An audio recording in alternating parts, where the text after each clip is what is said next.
and welcome to our set review on Brothers War. We are joined by a now recurring guest, David. Would you like to introduce yourself? Hi, I'm David, and I love Phyrexia. Oh no, he's been completed. Join. Become complete. All will be one. Today we are going to go over our overall set review of Brothers War, which, as we've mentioned in some previous episodes, is a favorite of ours for this year. We just like the flavor. We like a lot of things about it. We did want to cover a bunch of topics about little like our notable reprints, what we think like best cards of the set, heavy hitters, favorite cards, and what maybe the set had a little bit of like issues with, maybe from a color pie standpoint. So we're gonna kind of hit it all, touch base on everything. But first we're gonna start with the heavy hitters of the set. Meld cards. Very good cards. Love them. Good cards. Love them all. So in this set, we were introduced to 3 new meld cards: Mishra, Titania, and Urza. And they could not have brought meld back in a better way. They really encompass the grandioseness of these final forms of Urza and Mishra, and of Titania as well. Because this is all pre-mending, so literally these planeswalkers are as powerful as they can possibly be, and it's just like I just think it's like the way this was done was crazy. You tell me what Mishra does. Alright, so we'll start with the original form of Mishra before he's flipped to his meld, and then we'll go to the meld form. So, we have Mishra claimed by Gix. Whenever you attack, each opponent loses X life and you gain X life, where X is the number of attacking creatures. If Mishra claimed by Gix and a creature named Phyrexian Dragon Engine are attacking, and you both own and control them, exile them, and then meld them into Mishra lost to Phyrexia. Enters the battlefield tapped and attacking. It is a 3/5 for red, black, and 2 generic. The meld version is where things are the most interesting, because that effect on the front is actually not too bad, but the meld is where things get way, way more powerful. Mishra lost to Phyrexia is a legendary artifact creature, Phyrexian Artificer. Whenever Mishra lost to Phyrexia enters the battlefield or attacks, you choose 3 of the following options.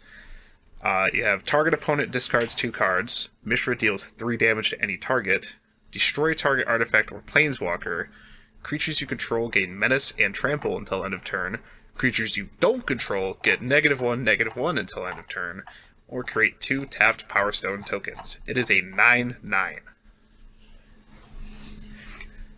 Wow. Yeah, it is a beefy creature, and when it's your commander, the damage it deals still counts as commander damage, even when it's melded. I honestly think of the meld cards, this is the most powerful. Not only because it's absurd what it does on its backside, but the 2 cards that form it are also great cards. Yeah. Like the Dragon Engine having double strike, great. It's very useful. Can be played in a lot of decks just generally. And then Mishra on the front, just casual damage when you're playing it, and until it actually flips and then becomes something even stronger. I think it's so absurdly powerful on all faces that I can't believe Wizards did it, but I'm happy that they did it. It doesn't feel particularly overwhelming. Like, it feels... It's a lot, for sure, but it's not, like, overwhelmingly powerful. It's very easily killable and beatable. Oh, absolutely. The fact that it's an artifact creature makes it even easier to kill, too. Mm-hmm. And has no evasion and no protection. Yeah. Which makes that fair, because if you would have put Hexproof or even Ward on there, it would be just out of hand. Yeah. It doesn't... I think the thing that confused people when it first was spoiled, too, is the fact that, including myself, is that when it entered the battlefield, I thought its ability triggered twice, because it entered the battlefield tapped. Well, it re-enters the battlefield and is attacking. But because it enters the battlefield and is tapped and attacking, it only triggers the one time. So it's not super powerful, but it's still very good. Do you have any other comments? I mean, I think this card is just awesome. That's really all there is to say about it. It's got strong effects. It's a huge flavor win for me personally, because I think it's just like, it's what I would expect to see Mishra turn into at this point. The artwork, Chris Roz did it, or Chris Ron, yeah. The artwork's amazing. Yeah, I love the art on this. Especially the backside, which is just unbelievably awesome. Yeah. Like, I don't know, man. Like, I think this card is an absolute slam dunk. And I think it warrants being the overall chase of the set, because this is absolutely the chase. But it's so cool and so awesome that it's like, okay, sure, that's you can get away with it. I'll let it happen. Yeah, honestly. Onto the next meld card we have. We have Titania. I think we'll speak on Urza and then we'll get to Titania, just to keep the brothers next to each other. So we have Urza Lord Protector. He is a 2/4 for 1 white blue. He's a legendary creature human artificer, and he reads artifact, instant, and sorcery spells you cast cost 1 less to cast. And then he has another ability that is pay 7 generic mana. If you both own and control Urza Lord Protector and an artifact named the Mightstone and Weakstone, exile them, then meld them into Urza Planeswalker. Activate only as a sorcery. And then when he melds, he becomes the biggest Planeswalker that has way more abilities than any other Planeswalker I think we've seen up to date. But here we go. Urza Planeswalker is a legendary Planeswalker Urza, and it has once during each of your turns, you may activate an additional loyalty ability of Urza Planeswalker. You may activate the same ability twice. And his ability, he comes in with 7 loyalty. His abilities are +2, artifact, instant, and sorcery spells you cast this turn cost 2 less to cast, you gain 2 life. +1, draw 2 cards and discard a card. 0, create 2 1/1 colorless soldier artifact creature tokens. -3, exile target non-land permanent. And then -10, artifacts and Planeswalker you control gain indestructible until end of turn. Destroy all non-land permanents. That's a huge flavor win. That ultimate ability is a huge flavor win because it perfectly encapsulates the end of the Brothers' War. It really comes back to that legendary sorcery. This is literally like the craziest Planeswalker. Like, imagine, like, this also gives us a little key piece into pre-mending Planeswalkers. Yeah. Like, and understanding how absurdly powerful they are. Mm-hmm. And why they needed to be mended and brought down a little bit and taken down a little bit in power level. Because, my goodness, you can put, like, 4 creatures onto the board, or with his +2, you can, if you're in, like, a artifact deck, you can basically play anything under 4 costs for free. That's absurd. Which if you're running an Urza deck, you're probably running an artifact deck. So, yeah. It's not like a super powerful Planeswalker, but it can definitely, when it enters the board, could definitely change things. But it's not that hard to get rid of, because it's a Planeswalker. You can just attack it, and if you don't have any blockers on the battlefield, it's just going to go away. So it's one of those things where, like, you just have to hope that nobody comes after it when it hits. But given the size of it, it's gonna get targeted pretty heavily. This is easily the most versatile Planeswalker ever printed, and I think that's why it's so powerful. Is because it can kind of do anything at once. It can, make things cheap. It can draw cards, and it can either double down on that effect, or it can spread itself out. So if you need to, like, say, if you want to, like, put out a really big artifact this turn and make it cheaper, you can do that. But if you need to wipe something out that's troublesome, Vorinclex, you can do that as well. So it's the kind of thing where you can kind of do whatever you want with it. And I think that's the reason it's so powerful. Even though none of the effects on their own, even the ultimate, isn't particularly impressive. Yeah, it's just a board wipe.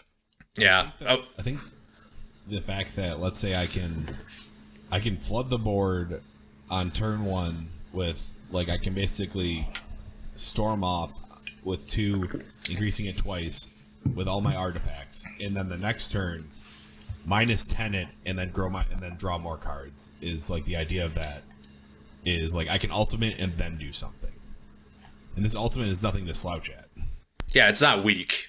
It's just kind of underwhelming for the sheer power of the card. Yeah, and I don't know. I enjoy seeing Urza at his ultimate, basically, at his peak form, finally, on a card. We've been waiting for ever to see this kind of thing printed, and they didn't let it down. Yeah. I will say the only weak spot about this meld pair is that the Mightstone and Weakstone are not particularly strong artifacts. No, they're not. So the Mightstone and Weakstone is a legendary artifact power stone for 5 generic mana, and when it enters the battlefield, you choose one of 2 options. Draw 2 cards, or target creature gets -5/-5 until end of turn. And it taps for 2 generic, but it can't be spent to cast non-artifact spells. So it's a mana not rock. Yeah, it's a mana rock, but it's not particularly good one. So Yeah. it costs 5 mana. The only reason why you're casting it is because you intend to meld it with Urza at some point. Yeah, and I think honestly, if this is one of those where if this costed 1 more, this would be very easily played. Well, like you have to, because the whole goal of this Urza deck is to obviously play a lot of artifacts, get Urza and the Mightstone out, and then form it all together to meld it. It is like it's hard at being 5 mana, and considering that Urza on its front face, which is like Urza Lord Protector, is pretty powerful for 3 mana. Yeah, and the ability to meld costs 7 already. Yeah, and That's a pretty steep price to pay to meld 2 cards. But if you're running this deck, you probably have a ton of mana dorks anyway. Not mana dorks, but mana rocks. Or you have Urza High Artificer. Yeah, Because you're gonna have that. Let's be honest. you are. Win. Yeah. Huge. Yeah. It will make all your manas, not manas, all your artifacts into mana rocks. It makes it just easier for you. On to the final meld card we have here. We have Titania, Voice of Gaia. Titania, Voice of Gaia is a 3/4 for 1 green. It's a legendary creature elemental. It has reach, and whenever 1 or more lands are put into your graveyard from anywhere, you gain 2 life. And at the beginning of your upkeep, if there are 4 or more land cards in your graveyard, and you both own and control Titania, Voice of Gaia, and a land named Argoth, Sanctum of Nature, exile them and meld them into Titania, Gaia Incarnate. So, Argoth, Sanctum of Nature is a land. It enters the battlefield tapped unless you control a green legendary creature. And it taps for a green, and you could pay 2 and green, you create a 2/2 bear, and then mill 3 cards. You only activate that as a sorcery. Making bears with lands is funny. I like that. It makes this land bearable. Wow. How dare you. That was very awful. Alright, on to the meld version. Titania, Gaia Incarnate, legendary creature, elemental avatar. It has a lot of abilities, so Vigilance, Reach, Trample, and Haste. Titania, Gaia Incarnate's power and toughness are equal to the number of lands you control. When Titania enters the battlefield, return all land cards from your graveyard to the battlefield tapped. Pay 3 generic and a green, put 4 +1/+1 counters on target land you control. It becomes a 0/0 elemental creature with haste. It's still a land. Good lord. Considering Yeah. that this only costs 3 mana to do, And a land, Because- but and a land, but likely or not, you'll play Argoth the same turn you're gonna play Titania.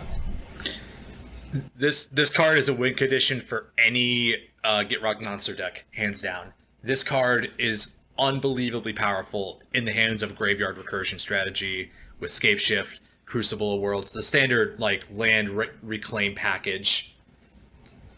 yeah, But it's this card is brutal, plain and simple.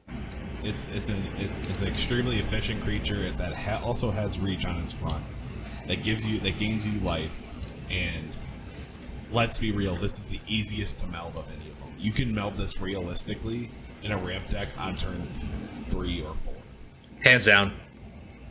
And that's ridiculous. You're not going to want to do that because you want lands in the graveyard. But, like, my god, this is a really stupidly powerful. It has vigilance, reach, trample, and haste. I mean, having this on turn 3 or 4 is like backbreaking, like early on. Yeah, that's an easy kill spell, and it's a warranted kill spell as well. It's also just like, it's a great looking card. Like, I love the meld, how it looks. So, now that we've finished with our talking on the meld cards, let's move on to a couple of the other heavy hitters we have listed here. We'll start with Queen Kayla.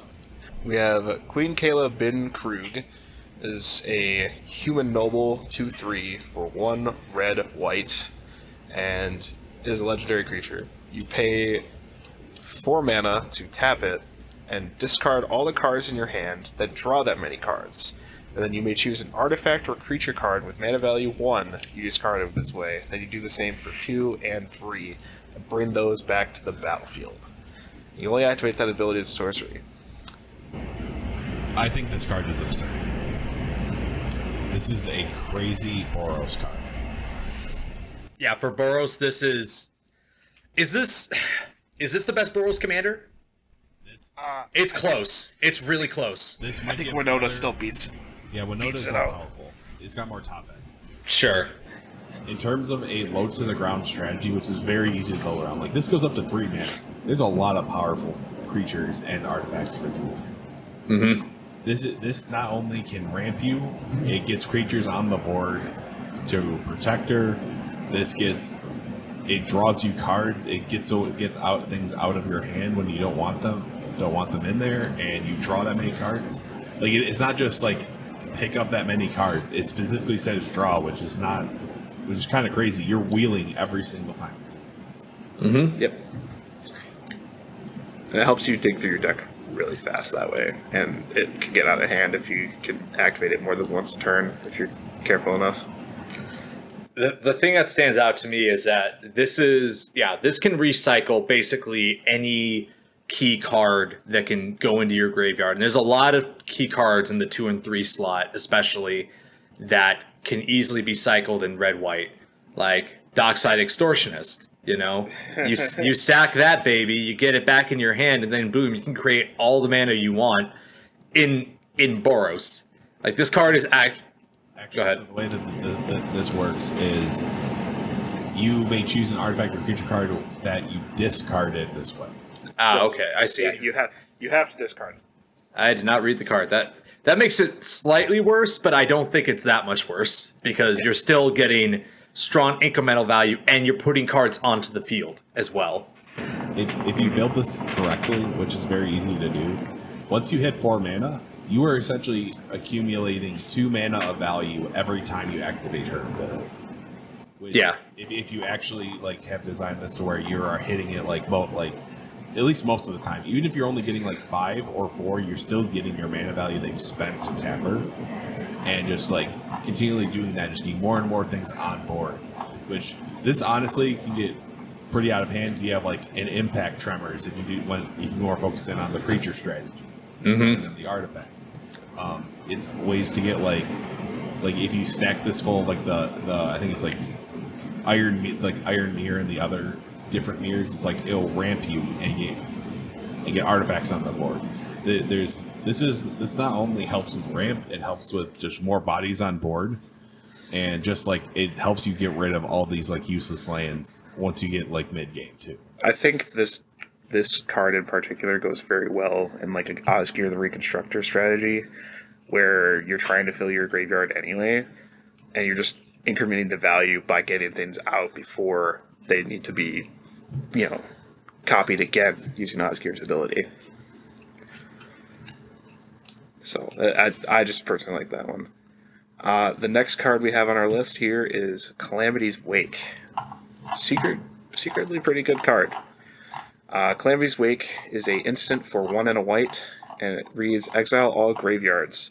Players can't cast non-creature spells this turn, and then you exile Calamity's Wake. This is just good value. Yeah, it's good value. It's a silence effect while also exiling graveyards. It's not as good as silence, obviously, because silence only costs 1 mana, but it's almost equivalent because you get the extra value of exiling all the graveyards. Now, obviously, not every strategy wants that. However, it's good to have graveyard hate, and this adds just a really easy way to do it for 2 mana. I would argue if you're playing mono white, this is essential. You need to have this card. Yes. It is so, like, because recursion strategies are all over the format. It's not hard to build a deck that digs through it even accidentally. So I think this card is an absolute shutdown and a beast for 1 deck slot, which is worth paying, and 2 mana, which is well worth paying, and it's at instant speed. Yes. That's the best part about it. It goes so fast. You can do whatever, you can do it whenever you feel you need to do it. Like if someone's going for the land reclamation strategy or the splendid reclamation play, you shut that down, suddenly they're dead in the water. Yeah. Like that's crippling. Yeah, it's great against reanimator strategies. Like I can see this getting played even in like the other competitive eternal formats, simply because you can, like, hey, I want to reanimate my Gristlebrand. Nope. You respond to this, then they can only play creature spells in a format that doesn't play a ton of creature spells. Yeah, like that's big. Yeah, you basically just wasted their entire turn. Yeah. Also, it's just great flavor text. Oh yeah, Absolutely. It's a flavor win, absolutely, showing like the aftermath of the Silex Blast. Like that's causing the Ice Age. Yeah, it's just chef's kiss. Well done, Wizards. Absolutely. Mm-hmm. Next on the docket here, we have the Stasis Coffin, a legendary artifact that costs 3 mana. You can pay 2 mana to exile it, and tap it. You gain protection from everything until your next turn. It's a very simple effect. However, I believe it garners a little bit of respect based on the fact that you can do that whenever you want. It doesn't say activate only as a sorcery. So, I think it's a subtly pretty good card for the price that you paid to do it. Especially that you're probably doing it on installments. So you're doing 3 initially, and then it sits on the board. People forget about it because you're not using it. And then they go to, okay, I'm going to deal this big spell, 100 to your face. And then you're like, oh, nope, exile it. It's like for 2 mana. It's an effective counter spell that can go in a lot of different decks that don't generally use counter spells. This reads to me like a big old insurance policy of saying, I don't lose this turn. That's what I read from this card. It feels like it could be a Teferi's protection almost, in that sense. It kind of is. It's more fair than it's absolutely more fair because it's not. You have to play the card down first, and then you have to hope it sticks on the board. This is going to draw some degree of hate from anyone who's looking to take you out of the game, hands down. Yeah, so having to use resources for this. Yeah, so in that sense, it's a very effective ward. Mm-hmm. You are generally coming out net positive out of an interaction with this because they're spending at least 2 mana to get rid of your artifacts and making you use it against this one rather than maybe your, for example, your Mishra instead. Yeah, or your Skull Clamp or whatever other dangerous thing you have. Yep. It accrues value in a different way than what we see a lot of the set. Like, you see a lot of draw cards, cantrips a lot.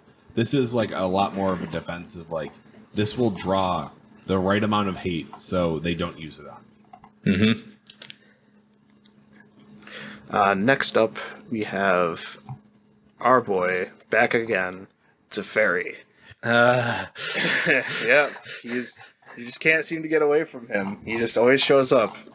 Teferi Temporal Pilgrim. He's gone on a little bit of a time travel event to see what happened in the Brothers' War. He cost 3 blue. Legendary Planeswalker, obviously, is Teferi. He starts with 4 loyalty. Whenever you draw a card, you put a loyalty counter on Teferi. That alone right there, That's so dangerous. that's so dangerous. That is ridiculous. Like, that is a absurd ability. Then we move on to the rest of the card. You can pay 0 loyalty to draw a card, so essentially it's a +1, unless you have something that doubles your draws, that's a +2. Then you have its -2 ability, which is create a 2/2 blue spirit creature token with vigilance, and whenever you draw a card, you put a +1/+1 counter on this creature. And then you have a -12, where target opponent chooses a permanent they control and returns it to its owner's hand. Then they shuffle each non-land permanent they control into its owner's library. This card is so scary. Yeah. That God, card... it's 5 mana. Yeah. Nah.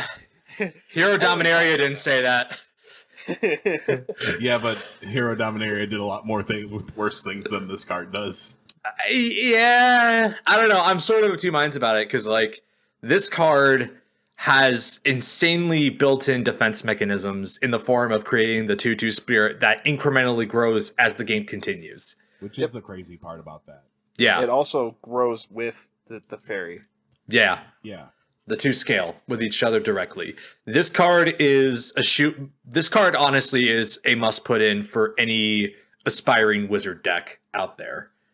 So your Barals are probably going to love this card. Arjun is going to love this card. Nekusar is going to just be insanely drooling over this card. Yep.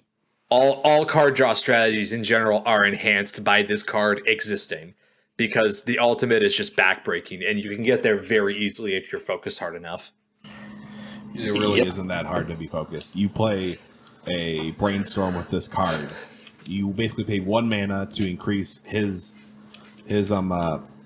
loyalty by 3. You get card selection and you draw a card.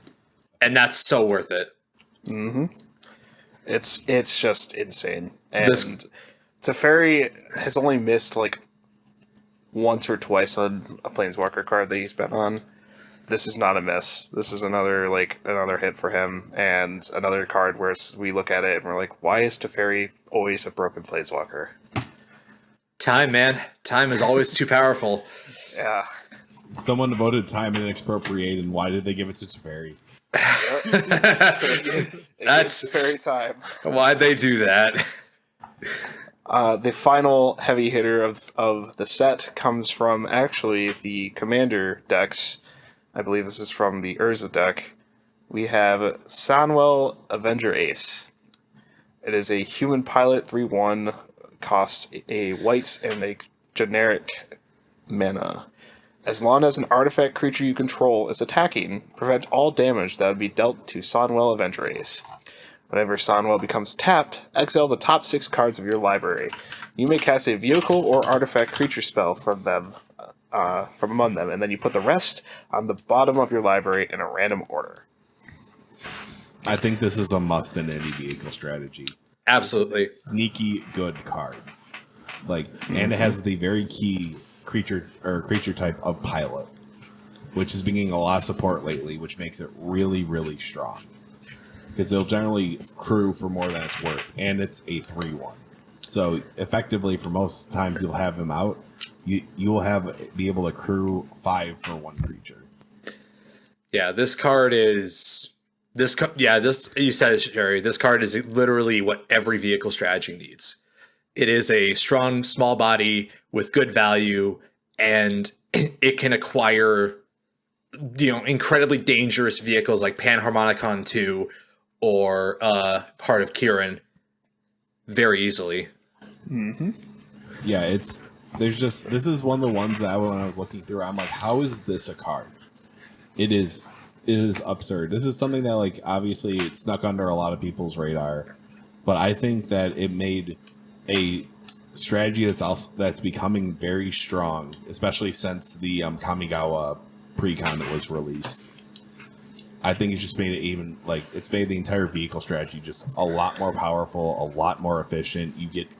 It's giving you effective card selection. You get the cards back, so it's not even an impulse draw. you get those, like, you can just keep doing this, keep tapping him for this. And if you have a way to untap him and crew him again, or do just find ways to tap and untap him, you're gaining so much value. Put this into Paula if you haven't already. This Yes. card is a must put, hands down. Very, very essential for that kind of strategy.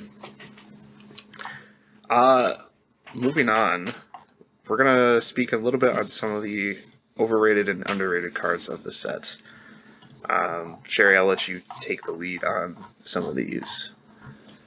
Okay, so this set has a ton of great cards, but also just like some cards where you look at it and they are just like they have all the makings of what should have been a good card, and this is like it's worded just in a way where it's like, oh, people are gonna think this is great, when in reality they aren't. And for one of those overrated cards, I will say specifically Lay Down to Arms. Or I think it's just Lay Down Arms. Just lay down arms. Lay Down Arms is a one white mana sorcery. Exile target creature with mana value less than or equal to the number of planes you control. Its controller gains 3 life. So on its face, you kind of want to compare it to a Path to Exile or a Swords to Plowshares, because effectively it kind of like walks that line between the middle of each of those. The big problem is that this card is solely reliant on you having planes, which you're only guaranteed usually one plane early game, and it's because you're probably playing this, and it's not an instant. It is a sorcery. This is a bad card. It is, in my mind, is basically borderline unplayable. What do you guys think? I think it's a little strong. I definitely agree. It's not nearly as good as Swords or Path to Exile in these situations, but there are decks that can run it. I think any mono white deck is going to be hard pressed to say no to another strong removal option like this, especially since the cost to the opponent generally is pretty low. Like 3 life is nothing in the grand scheme of things, and you're only going to be playing planes anyways. So in that context, I think it's fine. But I agree with you in the sense that if you're running 2 or more colors, I'd say stay away from this one.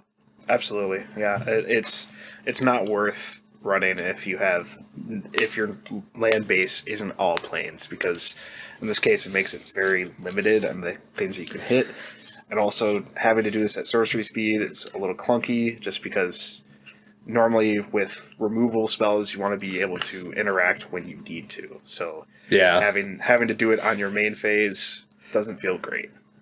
it is janky, but I will say that like this card has a place, and I think that budget builders especially are going to love it, because this basically does what Path does or what Swords to Plowshares does. Although any budget builders can be able to afford Swords to Plowshares, they're not that expensive. Nope. But I think this card is I think this card is fine. I think it's just shrug. I wouldn't run it, but Yeah. there are people who could. There are people who could. Yeah, that's sort of my thing. It does get better later on. Like after turn 5, this is a good card because it'll get most things. Mhm. But when like you're playing at a level that we play at, where like the key point is between like kind of like 3 and 4 sometimes when we start making our moves, and it not being instant speed, it can be difficult. It can be difficult to use, at least like I know in our play group, and a lot of like higher power level play groups. Okay, and now we're on to a great card. Just hands down, this is one of the best cards in the set. I love this Liberator Urza's Battlethopter. card. Such Eli, a good what card. does this do? So, Liberator Urza's Battlethopter costs 3 generic mana. It is a 1/2 legendary artifact creature, Thopter. It has flash, flying. You may cast colorless spells and artifact spells as though they had flash. Whenever you cast a spell, if the amount of mana spent to cast that spell is greater than Liberator Urza Battlethopter's power, put a +1/+1 counter on Liberator. I love that. I honestly like being able to bring it in at instant speed and then start interacting at instant speed with artifacts. I love that, honestly. Or even not even just artifacts, like it could be a colorless spell. Like any sorcery Eldrazi spell that exists out there. I don't really. I mean, listen, imagine dropping a Kozilek at instant speed. Like, You casted Kozilek. That's true. That's true. At your end step, I cast Kozilek. What? like that's some terror. That's some grade A terror that you can't see anywhere else in Magic. That's true. This card's cool. This card's really cool. Yeah, it's a great card. It's a well, I would say it's probably actually a little undercosted for all of the horrible things that it can do. But I think it also is a great design space for colorless commanders, because this can be a colorless commander. Yes. Isn't there? I can guarantee you there's nothing like this besides that. That is a great. It gives great utility. Kind of has its own little strategy built in, so it's like kind of like, oh, we're casting all these like Eldrazi or artifacts at flash speed, or you can go full Voltron on this, where you're just like kind of doing the thing with Mizzix, where you're just casting a little bit more and more powerful things. They don't need to stick around, and this thing just gets huge, and then you just beat in with your giant, like with basically Urza's face, you punch someone with. Yeah. That's like, it's so much fun. Yeah, if you're, I think this deck just has a lot of potential, exciting possibility. I don't know about the scaling of it itself with the main ability of it gaining more power as more things are cast, because I think that eventually hits a ceiling pretty quick, unless you are playing Eldrazi, in which case you will likely not hit that ceiling. Yes. So I think this card's got a lot of potential, and I think a lot of people are going to be excited to play with it, especially as a commander. Especially that's a great colorless option. Yeah. That's not Kozilek. That's not an Eldrazi or any Hope of Traxos. Yeah. Next one is One with the Multiverse. Ugh, gosh, this card. All right. One with the Multiverse. Cost is 6 generic and 2 blue. As an enchantment, you may look at the top card of your library anytime. You may play lands and cast spells from the top of your library. And once during each of your turns, you may cast a spell from your hand or the top of your library without paying its mana cost. This is just a worse Omniscience. Way worse Omniscience. So much worse. Like, there's so many better things you can do with for 8 mana. Yeah. Like, for 1 extra mana, you could cast Expropriate and win the game. You could cast the Great Aurora and win the game. Time stretch. Time stretch, yeah. Usually with 8 mana, you're trying to win the game. Is basically yeah. Or Omniscience, which will win you the game. Yes.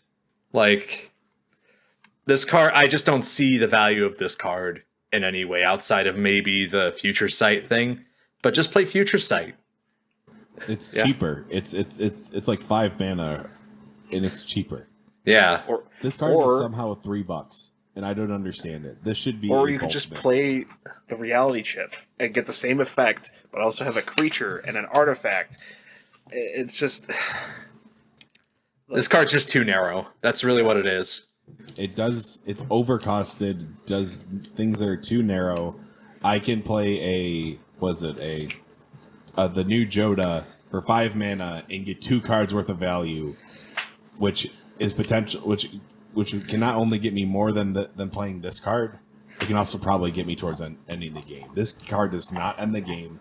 It's too much, and unfortunately, people think it's like worth pulling because it's still valued above $3. Yeah. Crazy. Next on the list, got Mishra. Again, different Mishra, though. This time we got Mishra, Tamer of Makfawa. He is a 4/4 human artificer that costs 3 black-red. He's a legendary creature. It has permanents you control have ward. Sacrifice a permanent. Each artifact card in your graveyard has unearth for 1 black-red. I think that ward ability. I love the ward ability. Like, that's just that alone makes it worth playing. And it's doing something extremely unique. It is giving your artifacts cards unearth. which I think is really interesting. I like the unearth mechanic a lot because it's a very fair mechanic, and this giving you opportunity to get map value of just your generic artifacts that don't have to be creatures is great. It is appropriately costed for what it is. It's not going to outvalue anybody. It's not a CEDH commander. It's maybe not even a higher powered commander, but it's what I think of when I want good commander cards and good commanders to build around. Yeah, I could see this definitely having a niche in certain discard builds. What was the Crota or Croxa or whatever the Unearth or the Titan was in Theros Beyond Death. Croxa, yeah, thank you. This card definitely has a place there because it protects all of your key enchantments and cards that you want to keep on the table. And this can just the fact that you can get them all back as well is insane for a huge turn. Like, I think this card is very good. Yeah, I think and that's why I'm thinking it's just super underrated because you don't hear anybody talking about it. Yeah, the fact that it gives all permanents, not just your non-land permanents. If someone wants to destroy, like, none of us have one of these, but a Gaia's Cradle, they can't. I know it's outside of the color identity, but if you had this in a deck in the 99, it's like they can't get rid of your lands. They can't get rid of your Cabal Coffers or your Urborg. They can't get rid of any of the other permanents without having to sacrifice one of their own. Yep. And, like, I get it. Like, a lot of people are going to look at that and just be like, oh, well, I have a bunch of tokens I can get rid of, or a bunch of, like, treasures, foods, or that. But not every strategy runs those. So, like, sometimes it's actually really relevant where that makes it a tough decision. Like, do they want to remove your stuff and get rid of one of their own things? Or if, like, you had a Dothy Voidwalker out, or, like, oh, gosh, what's her name? It's the God of Salt. Terragrid, God of Salt. Terragrid, that's what Terragrid, yep. Yeah, if you got a Terragrid out, that makes a huge decision. Because if you're getting rid of something, they're just going to get it back. Like, they're not going to get back what you get rid of, but they're going to get whatever you sacrifice. Yeah. So it makes a really difficult decision for them. Yeah, and I think the fact that it's a guaranteed 2-for-1 at the bare minimum, because they will play this removal spell to target this, because it includes itself, and they have to sacrifice a permanent. They're already down a card from planet casting and down a card from having to sacrifice. And then you throw in like a Tergrid or an If That Betrays, you are effectively 3-for-1ing them. And you'll be able to get your Mishra back, and now they're down effectively 3 cards. It is card advantage, but like hidden card advantage. Mm-hmm. Next up on the docket, we've got Defabricate. So Defabricate is a instant for 1 and a blue. And it has choose 1. Counter target artifact or enchantment spell. If a spell is countered this way, exile it instead of putting it into its owner's graveyard. Or counter target activated or triggered ability. This is a great card. It's got a bit of versatility. Being able to counter a triggered ability or an activated ability, I think, is very underrated in the format. And it also being stapled to when you don't have to do that, either countering an artifact or an enchantment, help a lot. Yeah, the Stifle effect here is extremely powerful. And it can do a lot for really any deck that runs blue, which should be most decks. So yeah, and it's just, I don't know. I don't know if it'll take the spot of every Stifle effect out there, but it definitely can warrant getting in and kind of moving some counter spells around, because I don't see him playing like super competitive formats, obviously, like CDH level, but more mid-range and kind of like more casual commanders, I can definitely see this getting in, because they can definitely stop some people in their tracks from like about to win the game with a super powerful artifact or enchantment, or they just need this ability to trigger once and then it's all over. I mean, I think you'd be surprised, Eli, that this card could probably slot into a lot of CEDH decks to stop a Thassa's Oracle at the right moment. I was just thinking about that. It could definitely stop a Thoracle. Yep. The fact that it says triggered is super important. Yeah. And I think that like and because it is another type of counterspell staple onto a stifle effect, which is the problem with stifle, is that it's hard to run something dedicated just for that. Mm-hmm. But this giving it a little bit of versatility, being only slightly overcosted, which it's like it's 1 in a blue. It's still relatively cheap in terms of in a singleton format. It's definitely playable. I'll just come out and say it. I think this card is nearly as good as Disallow. I can agree with that. Very nearly.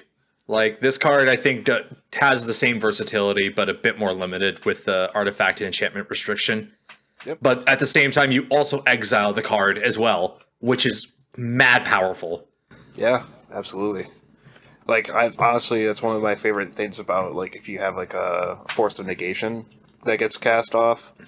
I love the fact that it exiles the card instead of just countering it, because it only exiles it if you're casting on not your turn, but it's still very good to have something that permanently removes something from the game most of the time.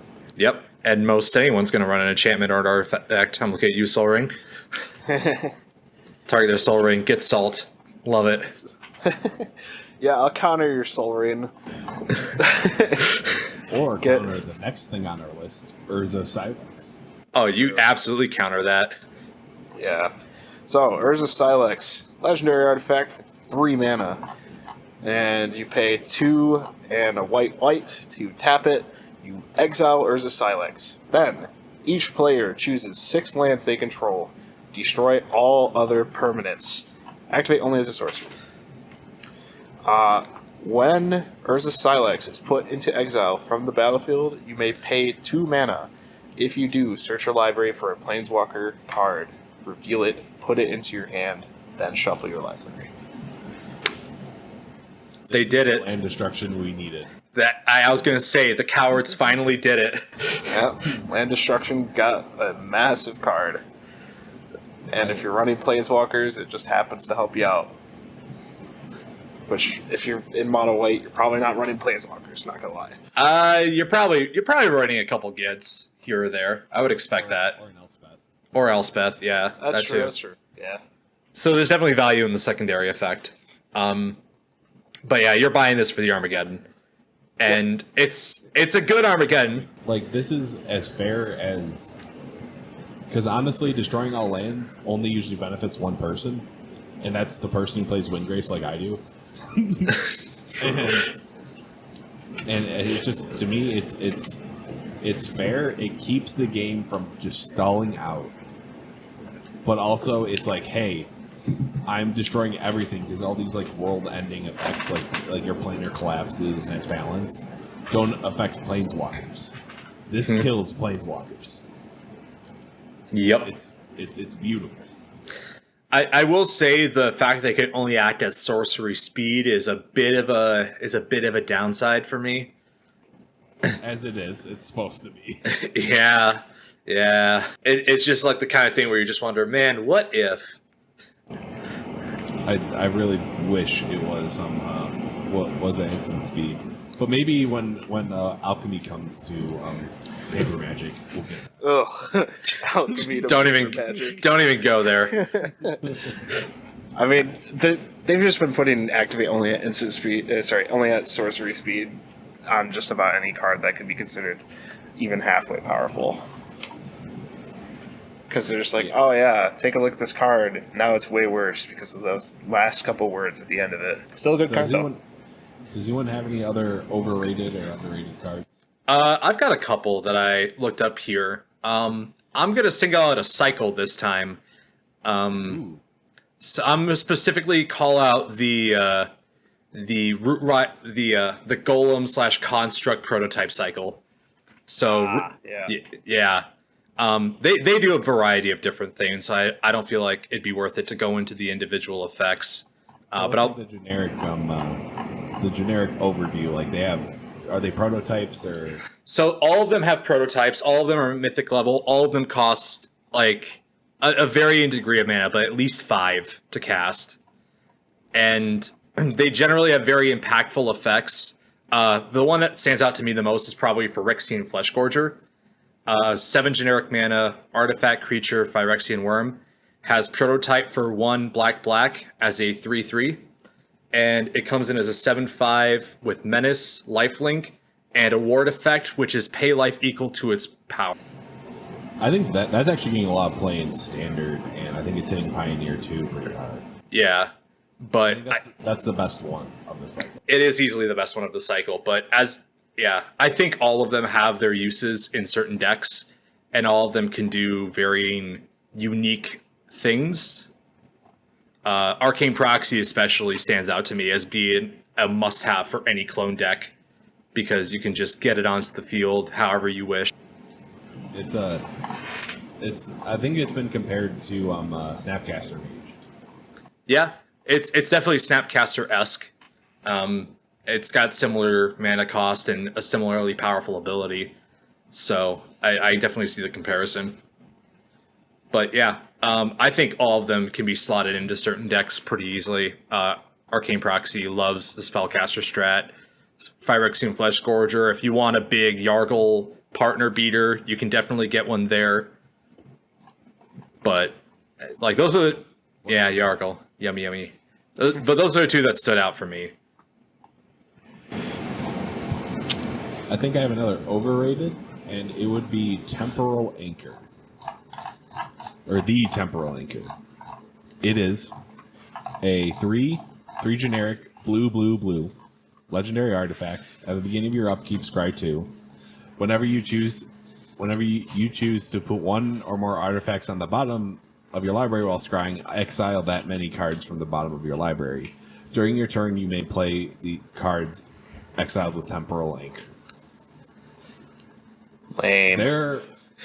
This is like the most mid card, legendary card I've seen in a long time. Costs 6 mana to get out, too. Six, and 3 of them is blue. And it doesn't even do anything when it first gets in. Yeah, it is a dead weight until your upkeep, which, even if you're playing single player, that's still a while. Mm-hmm. And yeah, you're exiling these cards, and I'm assuming that it's face down because it's not known information, which I'm not quite sure based on the. It doesn't say whether or not it's face down, which makes me think that it actually might be face up, which is even worse, because then they'll know. So I just think it's a overcosted piece of junk. I do have one that I just found that I would like to add to the overrated pile, if I may. Go ahead. All right. It's Hercule's Final Meditation. 4 generic, blue, instant speed. It's an instant. As long as it's not your turn, the spell costs 3 generic more to cast. Return all non-land permanents to their owner's hands. End the turn. This card is potentially crippling. The problem is that it affects you, and it ends the turn, so you can't act afterwards. And it can cost up to 10 mana if you actually play it at instant speed. That's so dumb. It's unbelievably weak. I honestly wish this was a sorcery that had you may cast this as an instant speed for 3 more. That would make a lot more sense for design wise. But as this is, like, frankly, I don't see anyone running this because the card is just bad.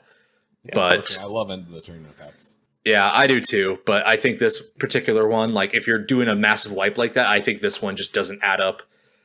It's real stinky. Mm-hmm.